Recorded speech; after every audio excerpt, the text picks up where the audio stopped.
Hello and welcome to the Electric Wire podcast. I am your host, Kristen Jilks. I am the Executive Director of the Customers First Coalition. I am joined today by Matt Spencer of Madison Gas and Electric as a co-host. Hi, Kristen. How are you? I'm great. How are you, Matt? I'm wonderful today. It was a long night last night. We are recording this on the morning of November 4th, the day after the presidential election here in Wisconsin, 2020. And I think everybody's just taking a deep breath and trying to figure out where things stand. Right now, it looks like Joe Biden has a 20,000 vote lead here in Wisconsin, but we just heard that the Trump campaign will be seeking a recount statewide. So Matt and I will be giving a high-level overview of where Wisconsin stands. I'm going to have Matt start us off with a look at the Wisconsin congressional delegation. Wisconsin's congressional delegation didn't see any major changes last night. Representative Ron Kine won with 51.5% of the vote, and Representative Tiffany, who had won the open 7th congressional seat earlier this year, won again in the general election yesterday. The only newcomer to Wisconsin's congressional delegation is the current state Senate Majority Leader Scott Fitzgerald, who's going to be replacing longtime Congressman Jim Sensenbrenner, which is the suburban Milwaukee seat. Awesome. Thanks, Matt, for that congressional recap. And in the legislature, Assembly Dems picked up 2 seats in the state assembly. Dem Deb Andraka defeated Republican Representative Jim Ott in Assembly District 23, which is the Whitefish Bay area, the northern Milwaukee suburbs.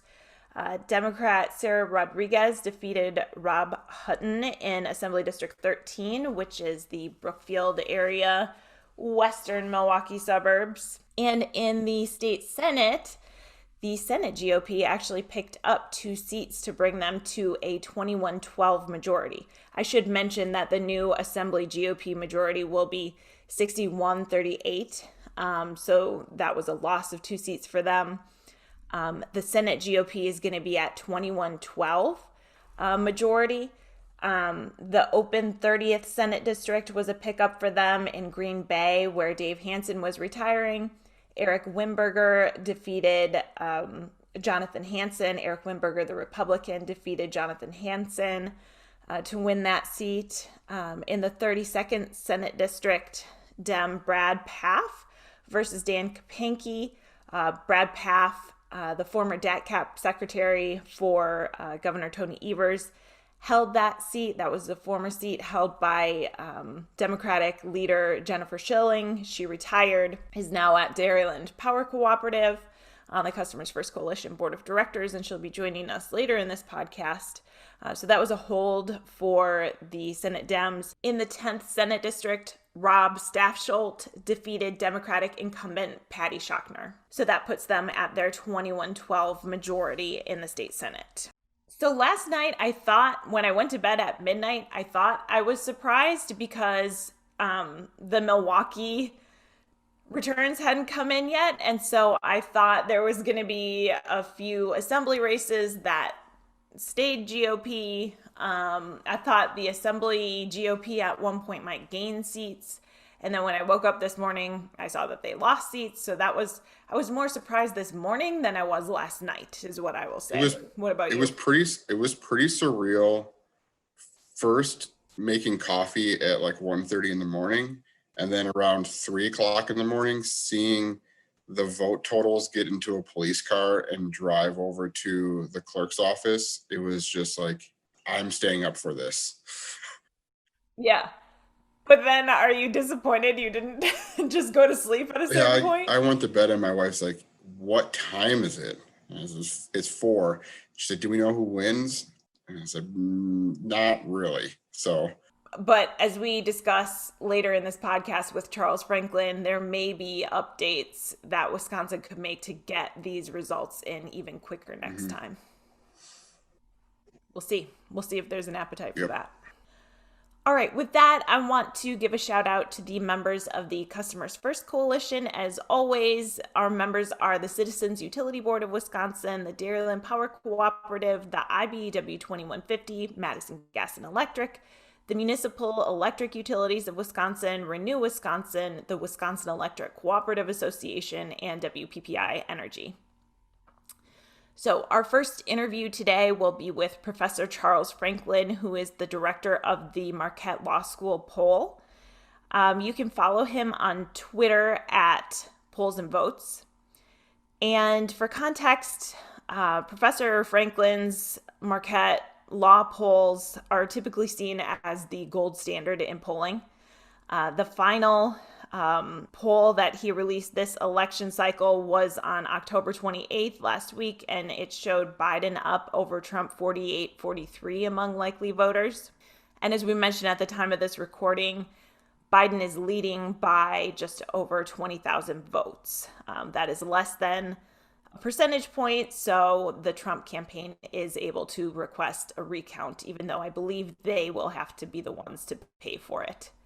I think I just saw on the news that when Jill Stein requested a recount in 2016, statewide recount, it cost over $3 million, and I think it changed the vote total by 162 votes. Yep. So more to be seen on that. It could take a couple of weeks, I think, to get through the whole canvassing process. We'll obviously be watching that very closely. With that, Matt, thanks again for co-hosting. We'll turn you over to our interview with Charles Franklin first, and then following that, we have a government affairs roundtable with some of the government affairs members of the Customers First Coalition.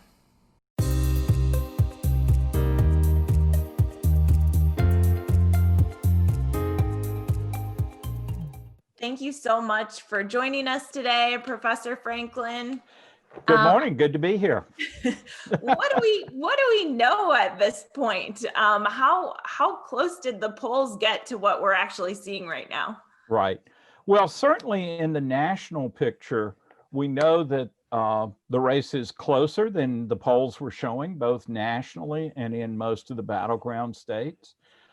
Here in Wisconsin, we had a range of polling. I was pretty consistently at 5 points, but other polls were at 9, 10, and 11. Mm-hmm. And we had a couple of higher outliers, but clearly, again, the race is closer than that. Our 5-point margin now looks like it'll end up being about 0.6 of a point Biden margin. But the caution is that, these are not the final certified results. And so these numbers may shift some still over the coming week or two until we certify the results.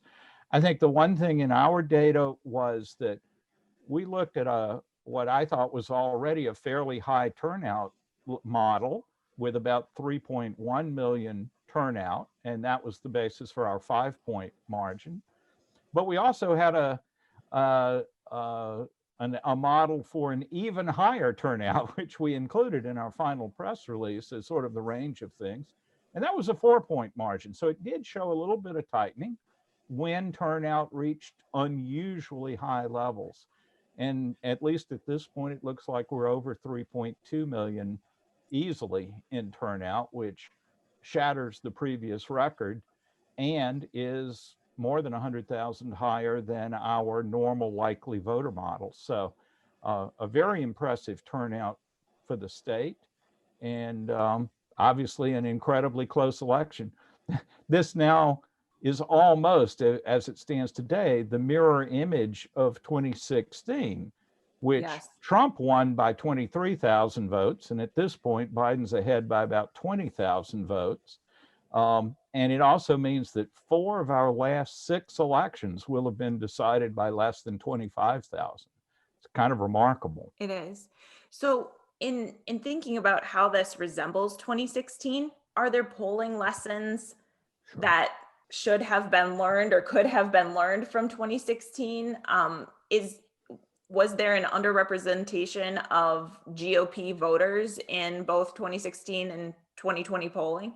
Well, obviously the races were tighter in both cases than what we expected. If you think of, margins of less than 1 percentage point, You can't get a lot closer than that when you release the final poll, other than saying it's a dead tie.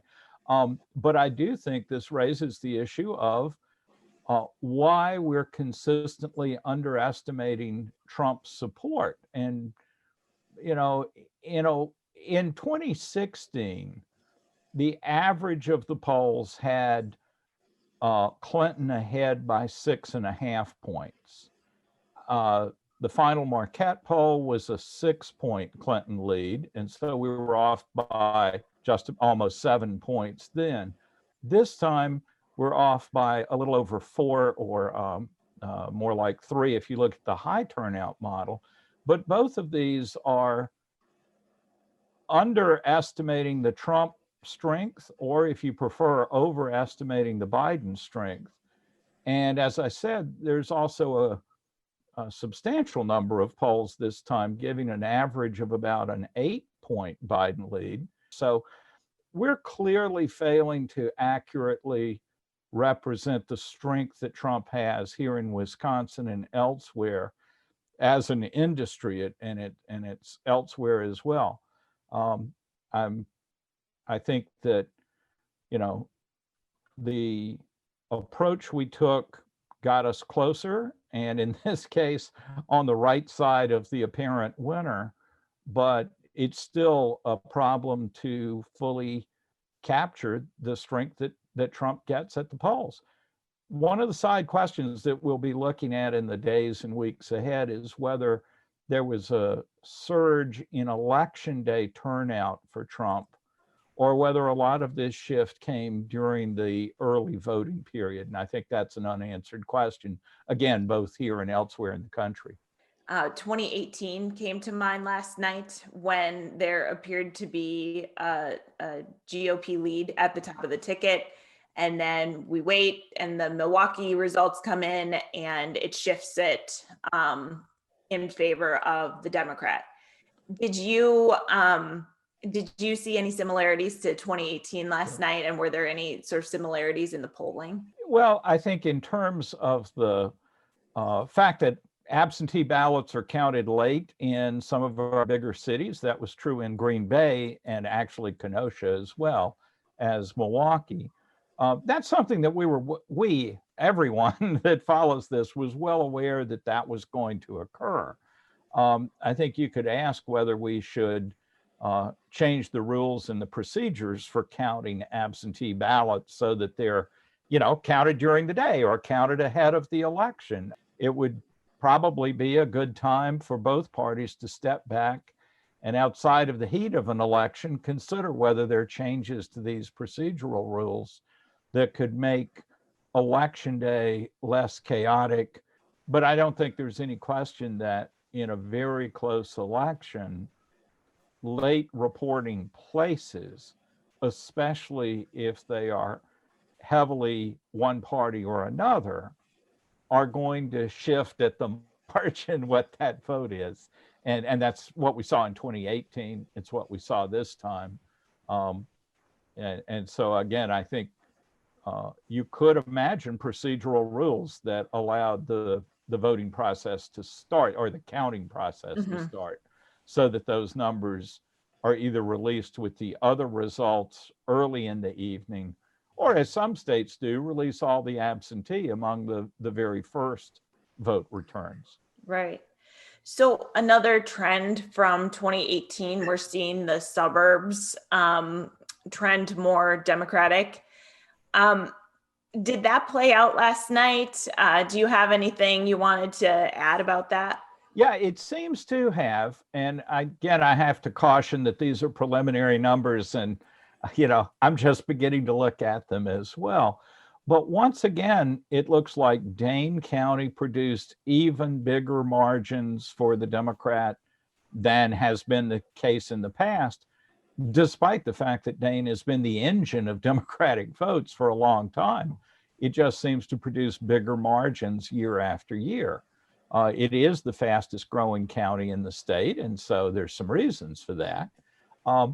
But then in the WOW counties, it looks like all 3 of the WOW counties again became less strong for the Republican, Trump, than they were in 2016. And in 2016, they were less strong than in 2012. And so this too is a continuing trend.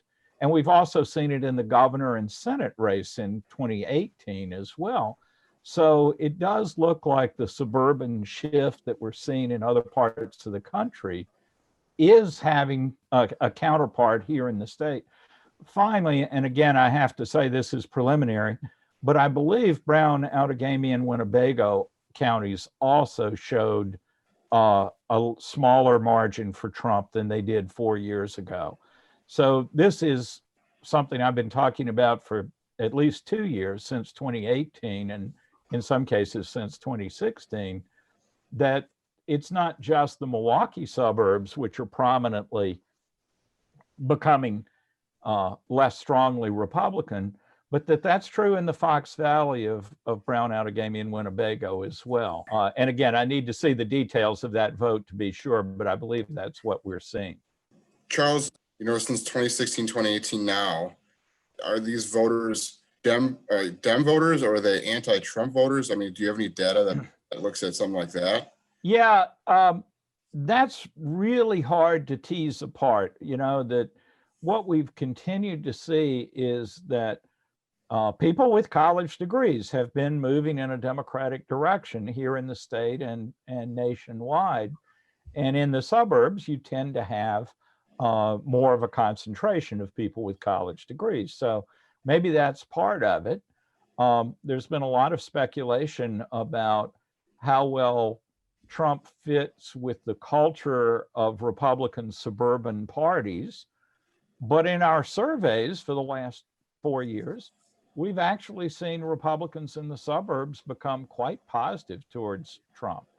So the last question is, maybe it's not the Republicans that are moving, maybe it's a rise of Democratic voters in these suburbs. One possibility is that when the suburbs become a little more competitive, the Democrats, who are normally the minority party there, become a little more energized, and so they turn out a bit more.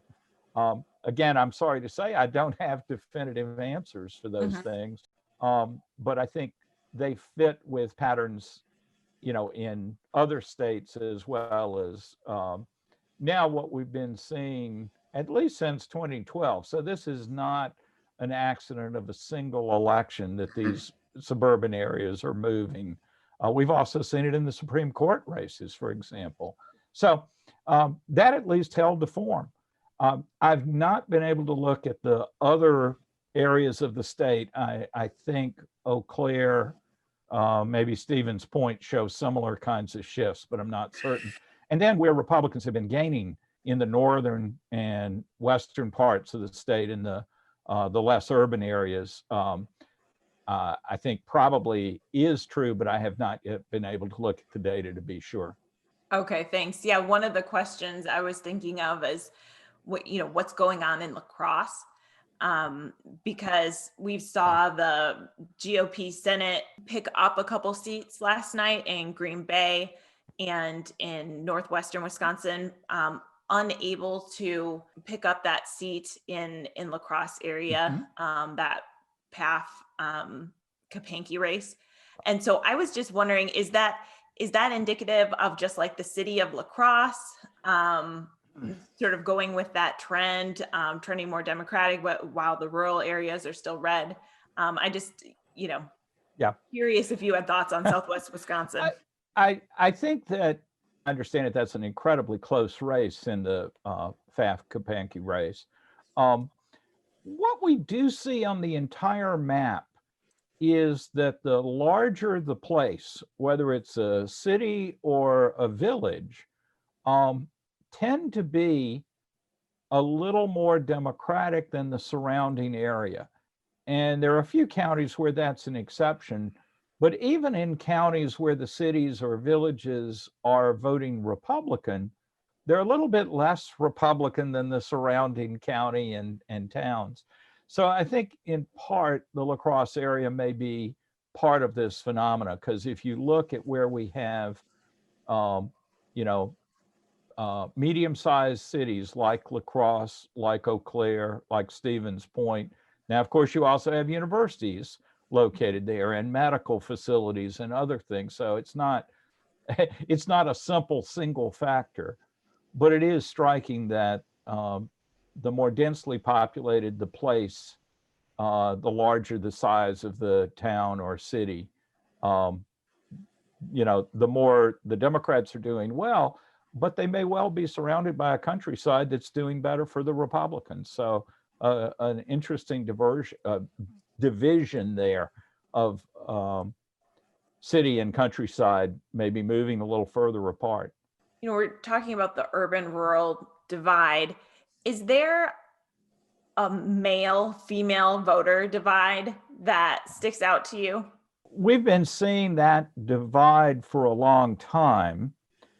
Women have increasingly, and I'm talking about over several decades, not over the short term, been identifying more and more as Democrats, men less so. And when we divide into education levels, we get even sharper divides. There does seem to be an independent effect of gender over and beyond the effect of partisanship itself.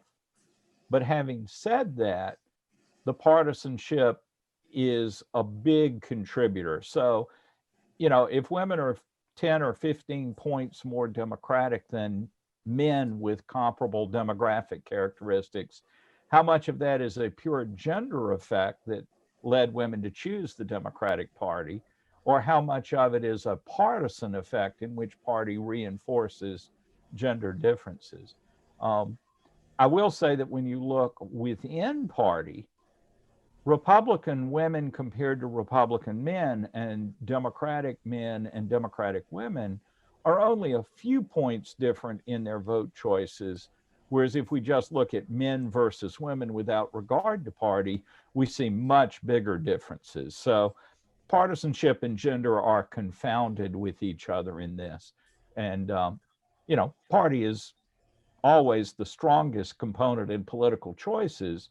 But the question then is, well, how did we get that party alignment? And there, the relationship to gender is kind of striking. Mm-hmm. Charles, I have a bit of a weird question with regard to just polls in general. So how do we change the public perception of polling? Is there any data out there on what people believe or choose not to believe? Anything like that?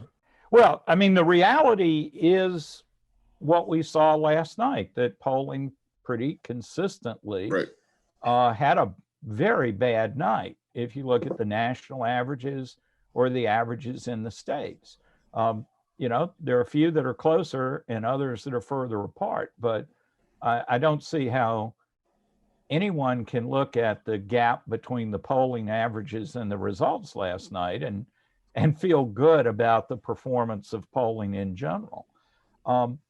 I think the issue here is that in 2016, the national polls were very close and had the correct winner within a percentage point. It was the three states in the Midwest, Wisconsin, Michigan, and Pennsylvania, where we systematically were wrong. We did a deep dive and postmortem on that and thought we'd identified many of the things, some of which I think are important and that we've dealt with. That's with, representing non-college white men, for example, adequately, which some pollsters had failed to do in 2016. But the other big prominent thing last time was a surge of late deciding voters to Trump. None of the polling this year picked up that late surge, despite the fact that many organizations polled closer to election day. So that one's going to be very hard to understand. One of the things I talked about going into the election was, well, where could we go badly wrong? And the thing that was most worrisome was, what if there's a group of voters that simply won't talk to pollsters, period? We've done a lot to look and check for that, and we thought we had looked and checked for it. But that now has to, I think, be considered a more important problem. And if you think of how our political divisions have shifted over the last, let's say, 6 years, not just since 2016, but over the last few years.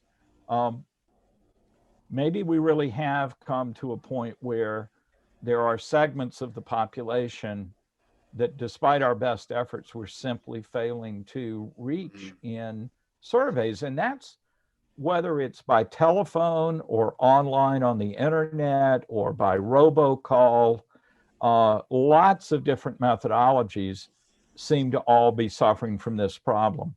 And I think you could write off 2016 as a very late shift due to extraordinary circumstances, the Comey letter and other things. But I don't think those explanations on the face of them even apply this year. So are we missing people? I still think that's a prominent answer this time. But if so, what, if anything, can we do to reach them?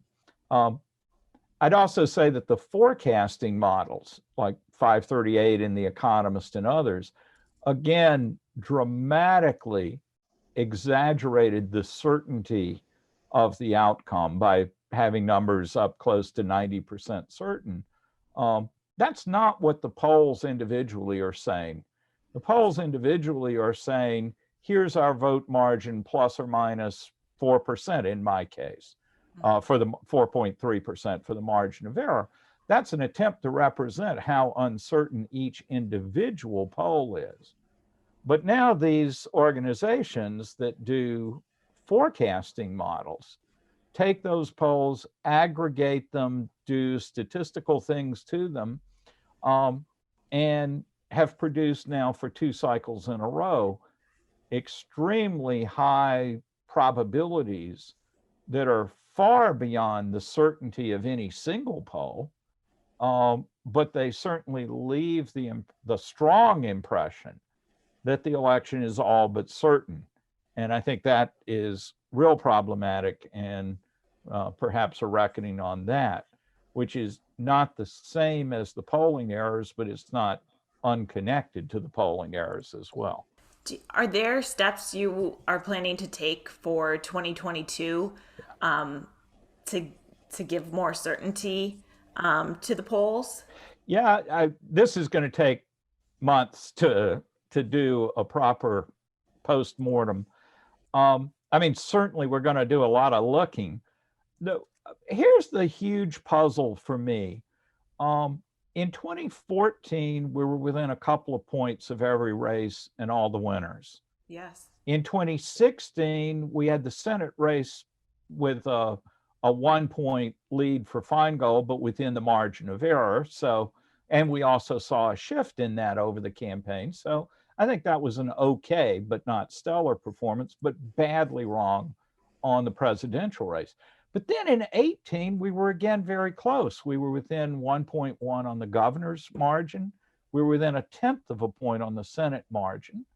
And this spring, we were within 2 points of both Biden and Sanders in the primary. So as I said a lot during the fall, those are pieces of evidence that say polling itself is not fundamentally broken.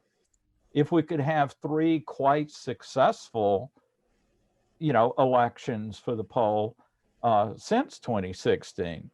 So, and again, I'd say this time we're off by 3 or 4 points is not terrible, but it's worse than we have been, in 2018, for example. And so is it something about the Trump electorate particularly? Is it conceivably something about presidential races? Though in 2012, we were within about 1.5 points of the presidential race. So, the short answer is I don't know at this point. Mm-hmm. Our methodologies have been a little bit refined, but not fundamentally changed over time, and have had many successes, as well as the 2016 failure. And as I say, this time a 3 or 4 point error is still a lot more than I would have liked for. And, a consistent 5-point margin that we'd seen throughout the summer and fall is a lot bigger than the less than 1 point margin that today's vote count shows. So yeah, there's plenty to worry about, but exactly what the source of the problem is and how do we address it, that I think is, a big question. It's a big question for the industry as a whole, certainly a question for me in particular. There are benchmarks that we look at, I should just toss out, like the percentage of early vote that we were tracking through the fall. And we were within 2 or 3 points of what the Elections Commission was reporting as the amount of absentees that had been cast in early October and again in late October. We're also close to the estimate of the statewide percentage of people who have had COVID. So I bring those up because those are external ways of checking whether we're representing the population well. And they say we're doing pretty good. So as you looked at the issues that are motivating voters, do energy issues, climate issues play a role at all? Well, I think they were drowned out in this year's campaign and circumstances, as practically the economy was also drowned out.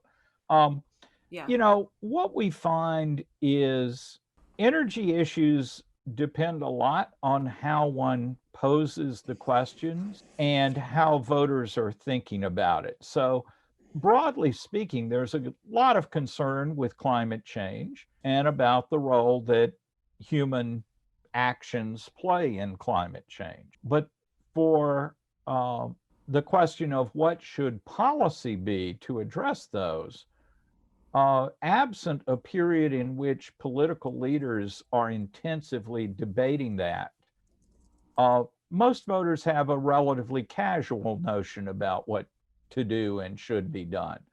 And so, this is not to say there aren't intense feelings about the issue, but in the same way that when you have a proposal on the floor of the legislature or in the Congress for how to reform medical care, you get a lot of people suddenly very interested in that issue.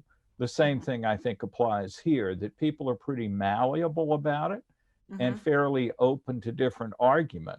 But energy and the environment generally are sort of second-tier issues behind the economy, which is almost always at the top tier. COVID and healthcare more generally are often there at the top of the list. And then we take a step down into other issues that can become very important if there's active debate and if political leaders on both sides are actively engaged in that debate, but which, don't rise to the very top tier in the absence of that kind of political debate and specific issues being put on the table. Professor Franklin, thank you so much for joining us. Thank you for having me. It's been a busy last 24 hours, but I enjoyed the conversation. I really enjoyed it too. It's just a treat to be able to listen. Thank you. Thank you. All right. Bye-bye. Bye-bye. Take care.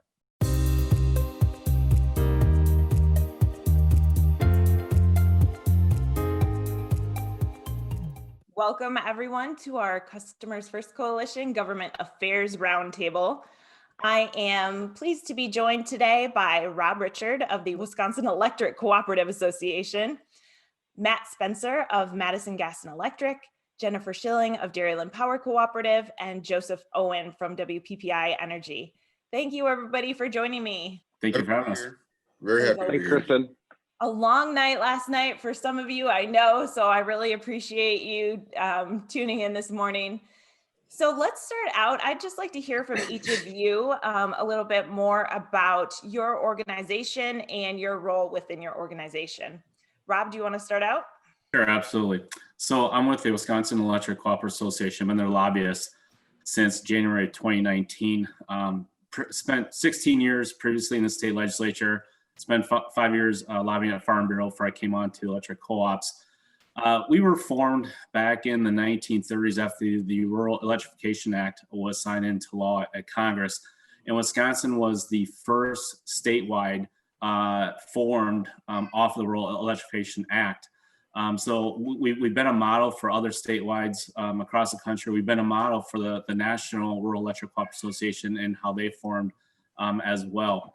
So we have 24 electric distribution co-ops in the state, largely the western part of the state, including areas in like the Oconto area, Washington Island, some places like that. We represent about 600,000 members in the state of Wisconsin. We have about 263,000 farms and businesses and homes. So that's basically our organization in a nutshell. Thanks, Rob. Jen, well, let's turn it over to you Thank now. you. I'm Jennifer Shilling and Government Relations Manager at Dairyland Power Cooperative, and I've been with Dairyland since June 1st of this year. Dairyland is a generation and transmission cooperative. We operate in 4 states, Minnesota, Wisconsin, Illinois, and Iowa. We have a total of 24 cooperatives in those 4 states, 18 in Wisconsin, as well as 17 municipal cooperatives. And so an exciting time to move from the legislature, where I had served 20 years in the Wisconsin legislature, 10 in the Assembly and 10 in the Senate. And most recently, I was the Senate Minority Leader for the last 5 years. And so certainly last night was interesting, the first time in 20 years that my name, we weren't in Western Wisconsin, and particularly in the 32nd Senate District. I'm excited to hear more about your thoughts on that.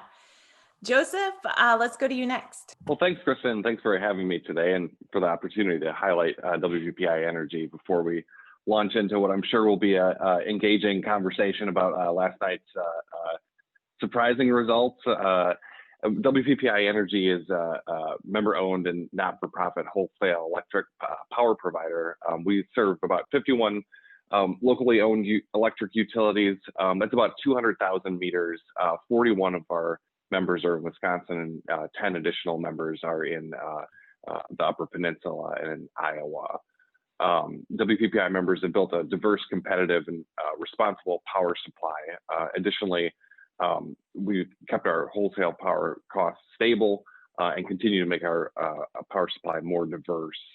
Today, WPPI's power supply is about 30% carbon-free, and we think that number is going to be around 40% by 2025. The member utilities who make up WPPI Energy also share advanced technologies and forward-thinking services, from marketing and website design to cybersecurity and billing support. Members of WPPI take advantage of leading technologies that allow our customers to view their power consumption data online and receive notifications such as high usage energy alerts, and to compare their rate options. As part of what WPPI Energy provides our members is advocacy. So that's where I come into play. I'm the Director of Government Affairs at WPPI Energy. Unlike, I think, everyone else on this call, I don't have any experience in the working in a partisan office in the Capitol. I was with the Senate Sergeant at Arms for about a year or so, but I've been with WPPI for actually getting on about 10 years now.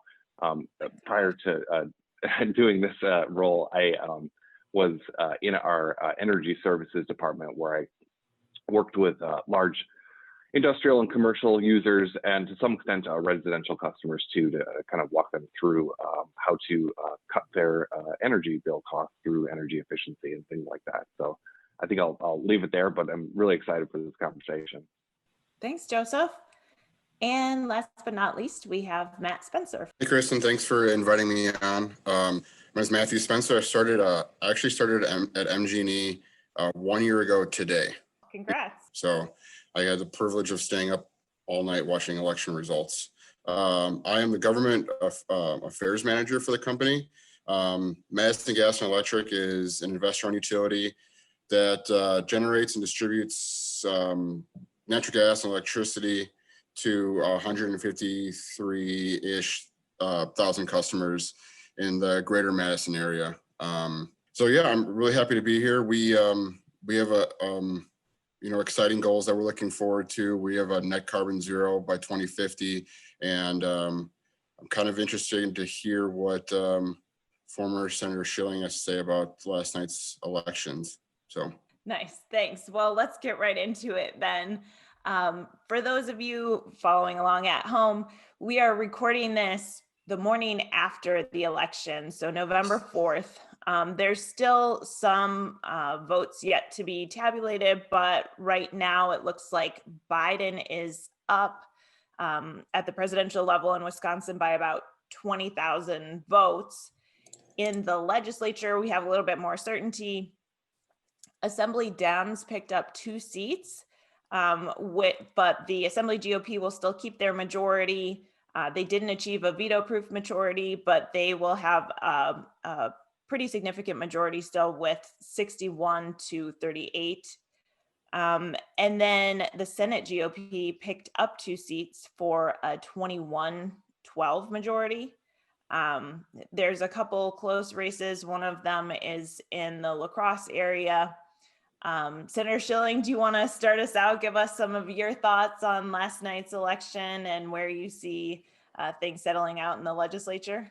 Sure. Well, I think as Democrats went into 2020, really the 2 goals were to deliver the state for Vice President Biden and to save the veto, protect Governor Evers' veto. And as we look at the big picture, it looks like Wisconsin right now this morning, that Biden is widening his lead here. It's still, razor thin, maybe 20,000 votes, but it looks like it's moving in the right direction for Joe Biden. So that's good. We look at the numbers in both the Assembly and the Senate, and the Democrats were able to protect the governor's veto. In fact, in the Assembly, they flipped 2 Milwaukee suburban seats for the Democrats.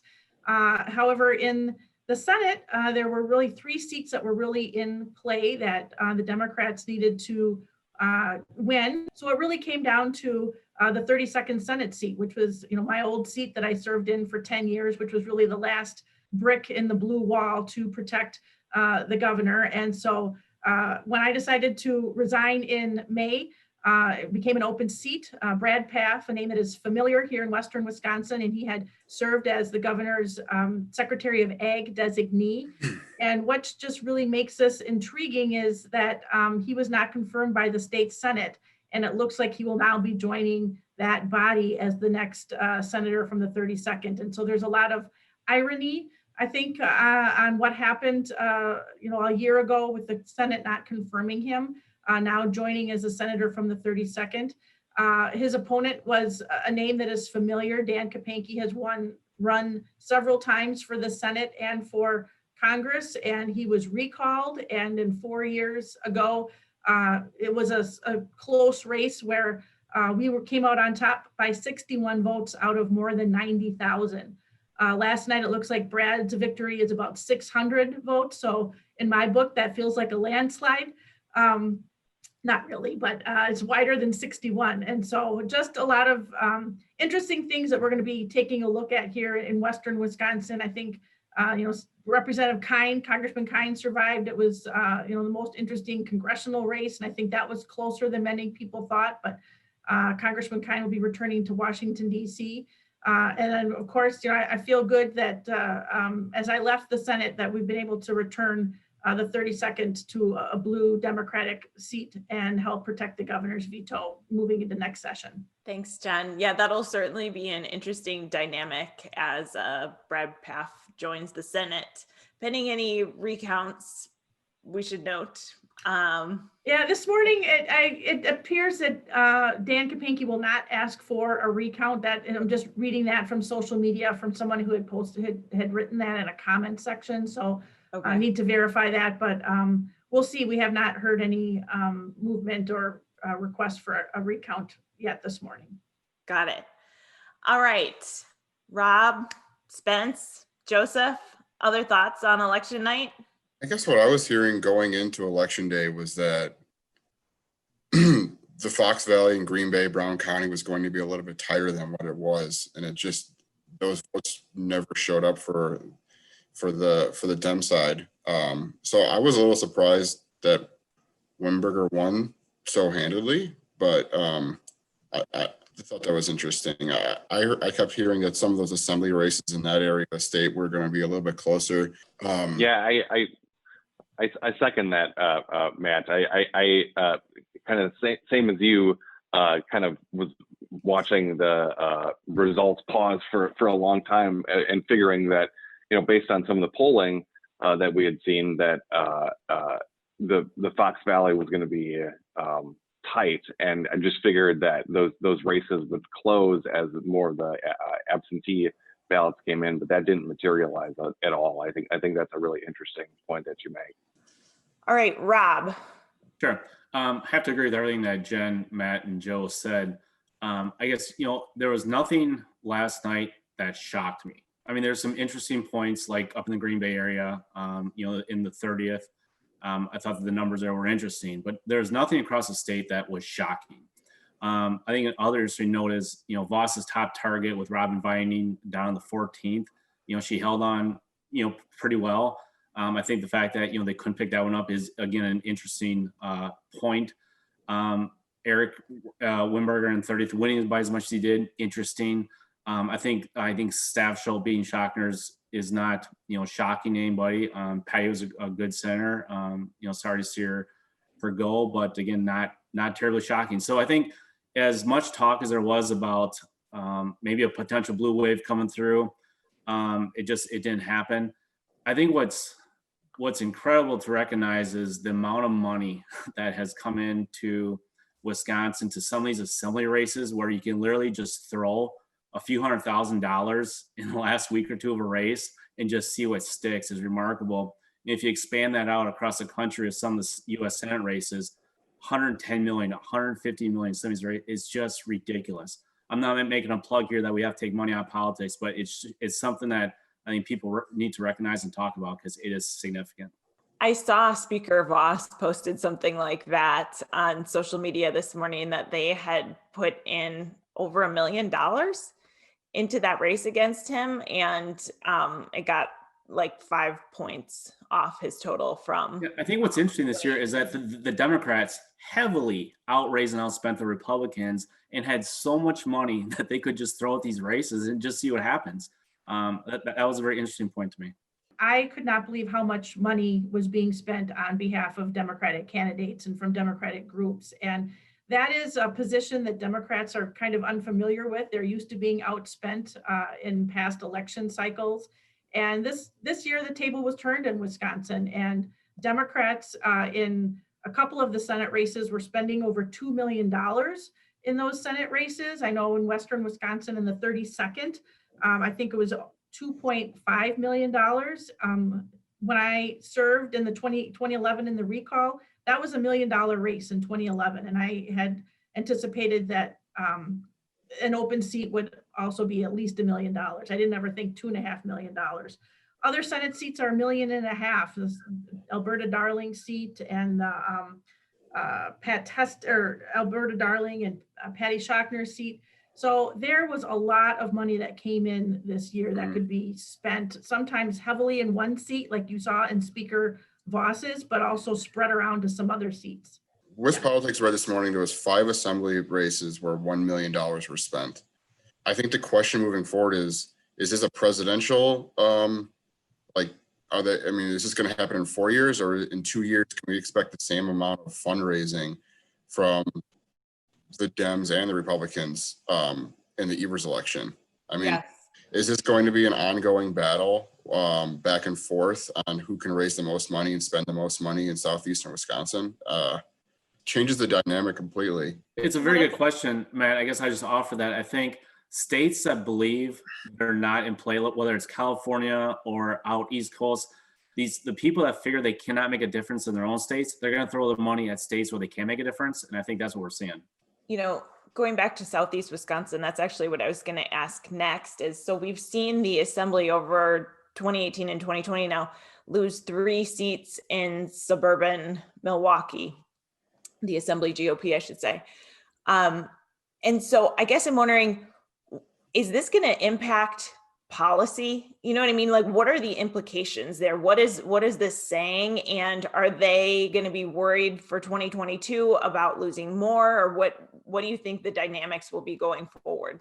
I was looking at the numbers for Milwaukee County just on the Hutton seat, and he split Waukesha, and then he got, I think he lost 58 to 42. in Milwaukee. So I think it's just this growing trend, and it's going to keep moving further and further.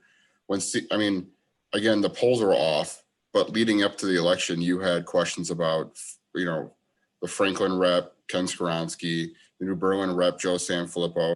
I worked in that New Berlin assembly seat for 6 years, and to think that that might be in play in 2 years is kind of hard to wrap your head around on how quickly the dynamic changed in those seats. Yeah, to me, it doesn't seem like, it's hard to sit here and figure out what sort of policy shifts would happen as a result of a couple of seats flipping in suburban Milwaukee. I think the formula kind of remains the same for Democrats statewide as it was in the 2018 election. You have massive turnouts in your population centers. You see how much you can tamp down the margins in the WOW counties. And that's the ballgame. That's how Democrats win statewide. They've proved it, 2 times now that's achievable for them. So I'm not quite sure, how you, as a legislative leader in the GOP, like I don't know what the takeaway is from that. I don't really know that it necessitates a response necessarily. Well, Kristen, I think to get to your point about looking ahead at 2022, we're going to be under new maps. So that's going to change a lot in terms of, what lines are drawn in the burbs. Do they benefit Republicans? Do they benefit the Democrats? That's something yet to be seen.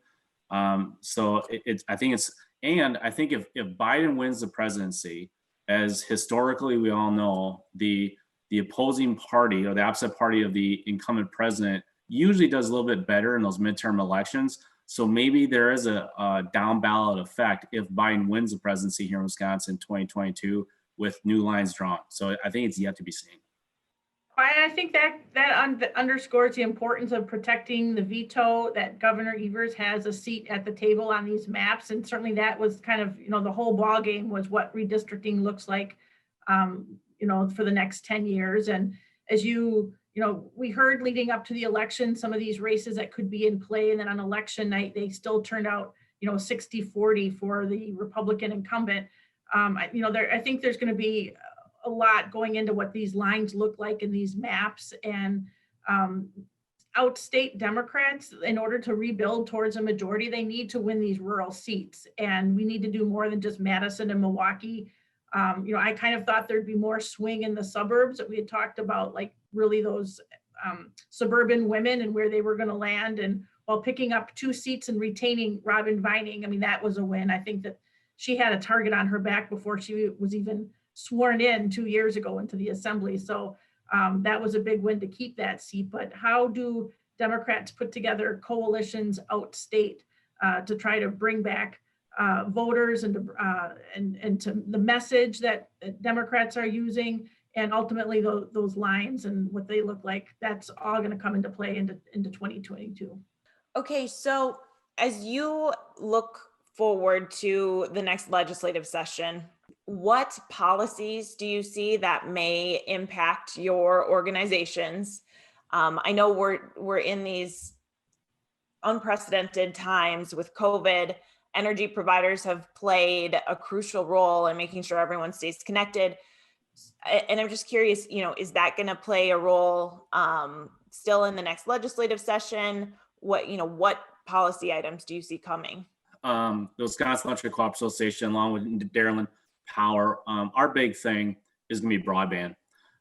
We're working on a bill, drafting legislation that's going to look at maybe not loosening up, but changing the way how easements are handled for electric cooperatives and allowing them to provide the transmission of data on some of those lines where the easements maybe say it isn't allowed. So it's not going to be a game changer for electric cooperatives in providing broadband, but it's definitely going to remove a hindrance in allowing not only the cooperatives, but if they want to have a subsidiary or if they want to even allow a third party to provide broadband expansion within those service territories. That's going to be our primary push this session. I'm hopeful and cautiously optimistic we're going to get this done. We're going to get it done soon. I think there is a huge appetite amongst legislators, both parties, to expand on what they did last session with broadband. With the broadband expansion grant program, you had 48 million, I think, invested over the 2-year period. We are seeing a huge infusion of money coming in from the feds through the USDA, through the FCC for expansion. So this is going to be our primary legislation we're going to shoot for, and hopefully get it done as soon as possible. Well, I will just follow up. Yes, broadband, I mean, that's what's making this possible, that we can connect. I mean, it seems like this is going to be kind of the norm for the foreseeable future. And COVID has obviously highlighted the need for broadband connectivity for education, healthcare, business, just connecting to our loved ones across the country and across the city. And so that's one that I think we're going to hear through broadband and telehealth, and it just brings in a lot of different industries, if it's education, healthcare, business. I think also, and I don't want to take away from Joseph, so I'll let him also chime in, but obviously the governor's climate change task force, and both of us were involved with that we had representatives from our organization serving on the governor's task force on climate change. The recommendations were forwarded to him just last week. A lot of work went into that. Obviously, it was a 31-person task force made up of a broad spectrum of interest and citizens across the state. Interesting, to see those recommendations, and there was a united support from the utilities on on those recommendations. There are others that maybe merit more discussion outside of that process, but certainly to see what the governor includes in his budget for those recommendations, what's happening on renewables and into the future. So I think that's one that we'll all be following as well. Thank you. Joseph, I know you were pretty involved in the climate change task force. WPPI had a seat on that, as Jen mentioned, Dairyland did as well. So are there recommendations that may be consensus issues, recommendations that may get support in the legislature?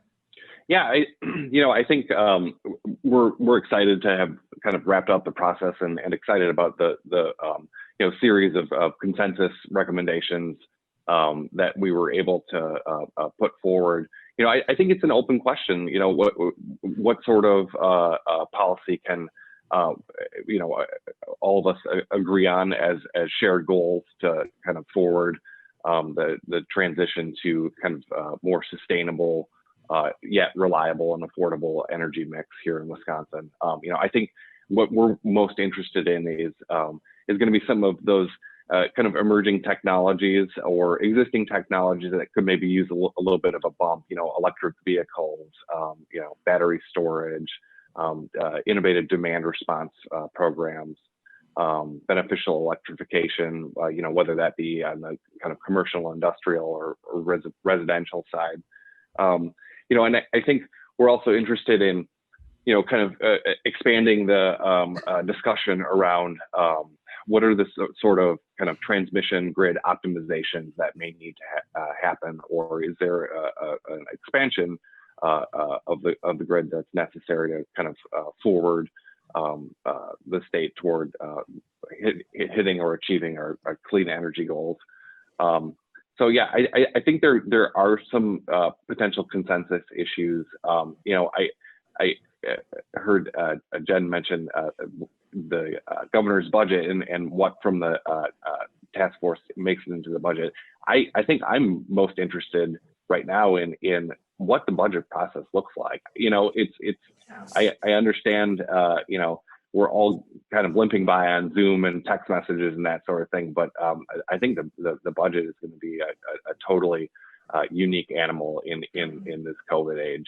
It's I think really interesting to see how that'll be handled going forward. And I'm a little nervous about it, to be frank. I think it's going to be much harder to be connected on the sort of issues that we're all concerned about when there's an inability to be there in person. Spence, what are you hearing? So we were on the outside looking in on the climate change task force. Obviously, last year the governor made an announcement that he, net carbon zero, carbon neutral by 2050. Madison Gas and Electric shares a similar or the same goal. We have a carbon reduction plan and a carbon reduction goal by 2050. So, I mean, as we move forward, we recently just got approved the largest solar project in Dane County. We just received local approval for an electric vehicle charging hub that's going to be located downtown. So, you know, it's an interesting time. When I first started working on these issues, it seemed like the utility industry was moving at a snail's pace even 6 years ago. And, you know, you see solar fields like the O'Brien solar field that we just got approval for, our 2 utility scale solar projects that we own with We Energy's Two Creeks and Badger Hollow in Iowa County. I feel like the utility industry is moving in the right direction, with some, you know, working alongside our regulators with some guidance. And I agree with what Joseph has to say. This is my first legislative session out of the building during the budget, and it's going to be interesting. Phone calls only go so far. These Zoom meetings were awesome at first, then they got to be a drag. Now we're awesome again. So it's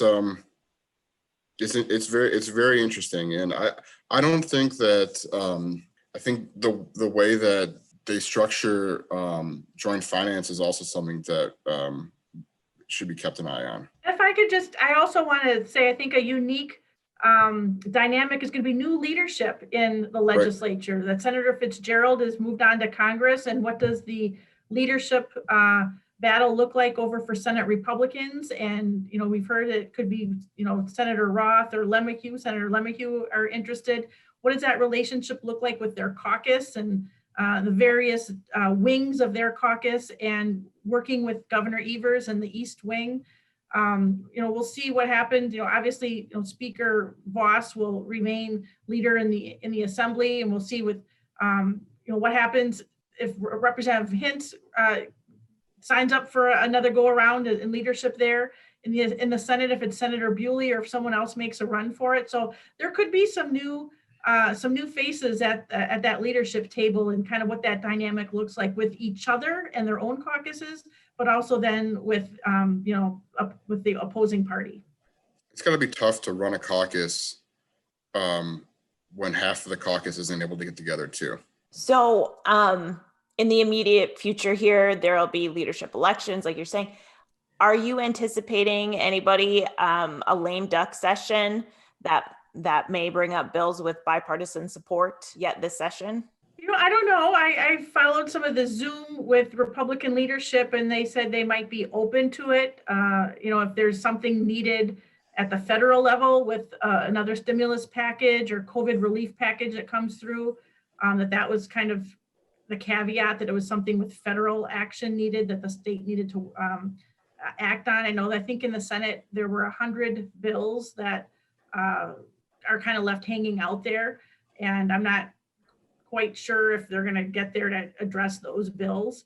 So we'll see. You know, I don't know if we're going to have the shenanigans like we did 2 years ago in between the election of November and then the inauguration in January, and what happened with that package of lame duck bills. So we'll keep our eyes on it. We've been asking that question now for 6 months.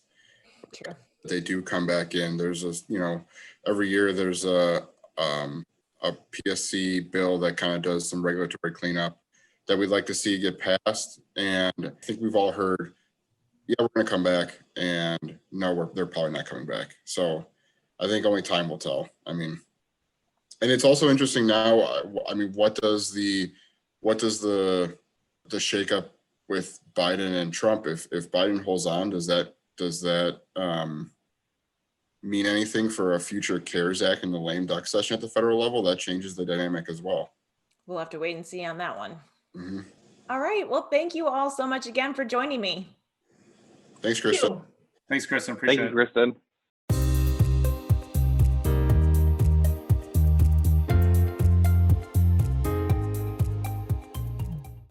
Thank you again, Matt Spencer, for co-hosting. It's always great to have you on. I really enjoyed today's discussion. I thought it It was a good debrief and recap after last night. We appreciated having you here. Sure. And thank you to Charles Franklin, Jennifer Shilling, Rob Richard, and Joseph Owen to joining us for the podcast as well. And again, thank you to the members of the Customers First Coalition for sponsoring the podcast. Please subscribe to the Electric Wire wherever you listen to podcasts so that you don't miss an episode. You can also rate the podcast and leave a review. Follow along on Twitter at The Electric Wire. We tweet out new episodes and other fun pictures, stories, etc. We are going to be coming to you once a month for the rest of 2020 and throughout 2021. So really excited for that. Thanks to the Customers First Coalition Board of Directors for moving forward with this podcast. And we will be back in December for a 2020 Wisconsin Energy Year in Review. Thanks again for listening.